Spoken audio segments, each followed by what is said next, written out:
AMCದು office ಹತ್ರ ಬಂದಿದ್ದೀನಿ. Demo ತೋರಿಸ್ತಾರೆ ಅಂತ ಹೇಳಿ ಗಿರಿಜಾ ಮೇಡಮ್ ಅಂತ ನನ್ನನ್ನು ಕರ್ಕೊಂಡು ಬಂದಿದ್ದಾರೆ. ಬಂದ ಮೇಲೆ ಇಲ್ಲೆಲ್ಲ ನೋಡಿದ್ದೀನಿ, ವೆಸಲ್ಸ್ ಎಲ್ಲ ನೋಡಿದ್ದೀನಿ. ತುಂಬ ಚೆನ್ನಾಗಿ ಅನಿಸ್ತಾ ಇದೆ, ಅಟ್ರಾಕ್ಟ್ ಆಗಿದೆ ನೋಡೋದಕ್ಕೆ. ಅದಾದಮೇಲೆ ವೆಜಿಟೇಬಲ್ಸ್ ಬಾಯ್ಲ್ ಮಾಡಿ ಕೊಟ್ಟಿರೋದು, ಅದರಲ್ಲಿ ಒರಿಜಿನಲ್ ಟೇಸ್ಟ್ ಏನಿದೆ ಅದನ್ನು ನೋಡಿದ್ವಿ. ಮತ್ತು ವಾಟರಲ್ಲಿ ಬೇಯಿಸಿರೋದು ಹೇಗಿರುತ್ತೆ ಅದನ್ನು ಕೂಡ ನೋಡಿದ್ವಿ.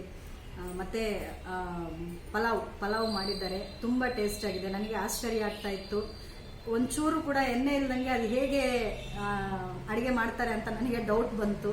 ನೋಡಿದ ಮೇಲೆ ಫುಲ್ ಖುಷಿ ಆಯಿತು. ಒಂದು ಸ್ವಲ್ಪನೂ ಆಯಿಲ್ ಇಲ್ದಂಗೆ ಒಂದು ಪಲಾವ್ ಟೇಸ್ಟ್ ಮಾಡಿರೋದು ಇದೇ ಫಸ್ಟ್ ಟೈಮ್ ಲೈಫಲ್ಲಿ.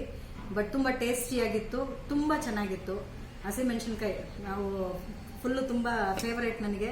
ಹಸಿಮೆಣಸಿನ್ಕಾಯಿ ತಿಂತೀನಿ, ತುಂಬ ಟೇಸ್ಟ್ ಆಗಿದೆ. ಈ ಥರ ವೆಜಿಟೇಬಲ್ಸು ಅಷ್ಟೇ, ಜೋಳ ಬೇಯಿಸಿದ್ದು ಅದು ತುಂಬ ಚೆನ್ನಾಗಿದೆ, ತುಂಬ ಇಷ್ಟ ಆಯಿತು. AMC ಪಾತ್ರೆಗಳು ನಿಜಕ್ಕೂ ಐ ಫೀಲ್ ಗುಡ್, ತುಂಬ ತುಂಬ ತುಂಬ ಇಷ್ಟ ಆಗ್ತಾ ಇದೆ. ಥ್ಯಾಂಕ್ ಯು ಗಿರಿಜಾ ಮೇಡಮ್, ಇಂತಹ ಒಂದು ಒಳ್ಳೆ ಇದನ್ನು ನನಗೆ ತೋರಿಸ್ಕೊಟ್ಟಿದ್ದೀರಾ. Thank you so much.